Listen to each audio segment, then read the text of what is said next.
Hello प्रिय दर्शकों। पिछले एपिसोड में मैंने पित्त के बारे में आपसे चर्चा की थी। पित्त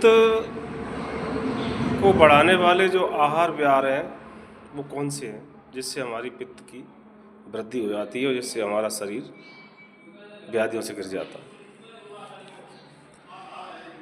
पित्त के लिए जो आहार है उसमें तीक्ष्ण, तेज, मिर्ची, मसाले, तली हुई चीज़ें,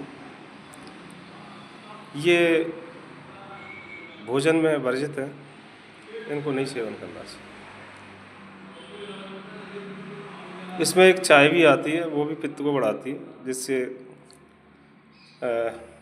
पाचन क्रिया बहुत फर्क पड़ता है अपना। और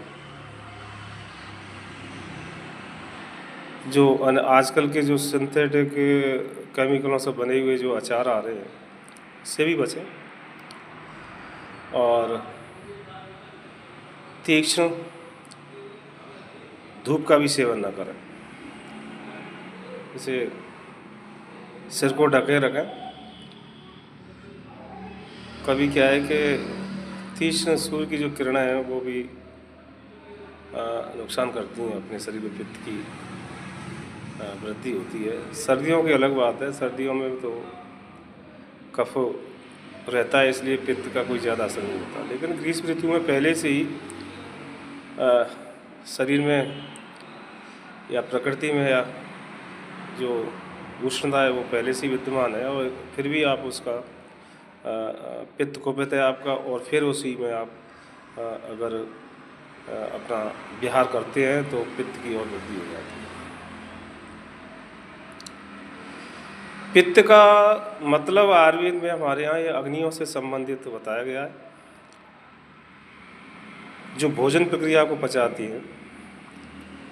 जो हम भोजन करते हैं उसमें अग्नि का बहुत महत्व है। जो जठराग्नि होती है हमारी, जो भोजन को पचाती है, तो इसमें अग्नियों की 3 श्रेणियां बताई हैं: तीक्ष्णाग्नि, मंदाग्नि, भीष्माग्नि।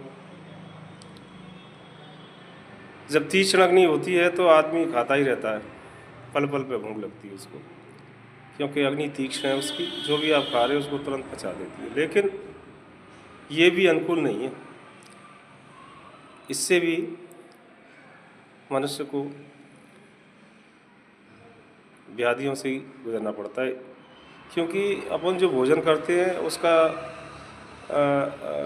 जो खाने की जो इच्छा है वो बार बार होती इसलिए है कि वो जैसे आपने खाया वैसे ही तीक्ष्ण अग्नि, पित्तवर्धक पदार्थ से प्रज्वलित जो अग्नि होती है वो पहले से ही बढ़ी हुई होती है, और वो बाद तुरंत उसको जला करके राख कर देती है। तो इस प्रकार की जो तीक्ष्ण अग्नि है वो पित्तवर्धक पदार्थों से ही बढ़ती है। भोजन तो कर लेते हैं और बार बार खाने की इच्छा करती है, और फिर भी आदमी ये करता है कभी भूख लग रही है। तो ये भी एक प्रकृति के विपरीत है।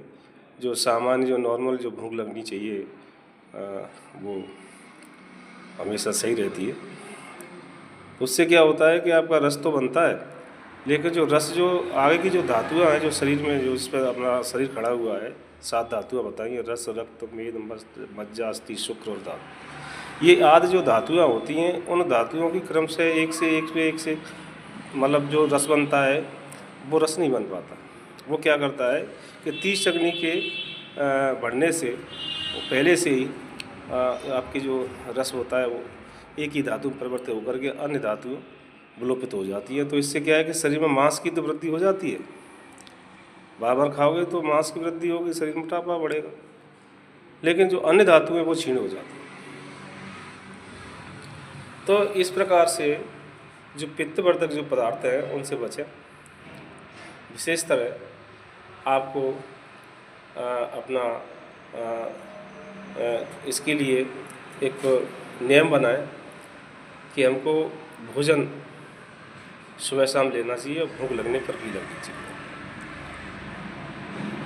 और इसका जो उपचार है वो यही है कि आंवले का पाउडर लें, और उसमें जो मिश्री आती है उस मिश्री को पीस करके वो आंवले के चूर्ण में मिलाएं, और थोड़ी सी चाहो तो आप काली मिर्च मिला सकते हो, नहीं मिलाएं तो कोई भी बात नहीं है। उसमें से आधी आधी चम्मच सुबह शाम आप सेवन करें, तो आपका जो प्रकोपित जो पित्त के जो दोष है वो शमन हो जाएंगे, और आपका पित्त बिल्कुल समान अवस्था में आ जाएगा।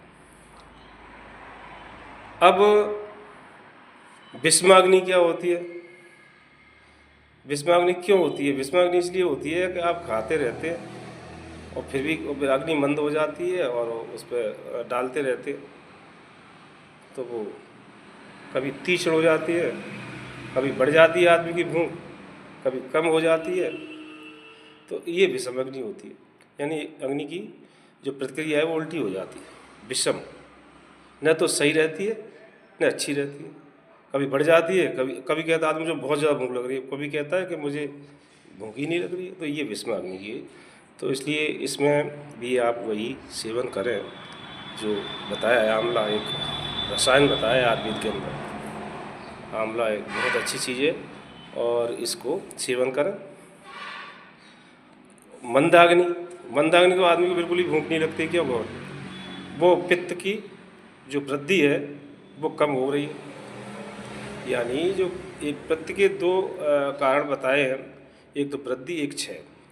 तो वृद्धि में तो तीक्ष्ण अग्नि हो जाती है, और जो क्षय होता है उसमें पित्त की जो क्षय होता है वो पित्त की वृद्धि कम हो जाती है, उसमें बढ़ जाती है।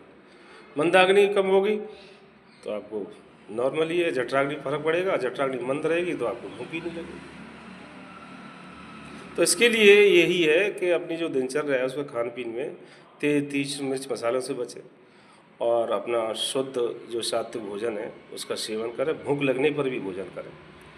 और आपका जो आंवले का चूर्ण है, दाग भी ले सकते हो आप, सुबह शाम एक एक दाग भी ले सकते हो। ये भी पित्त शामक है।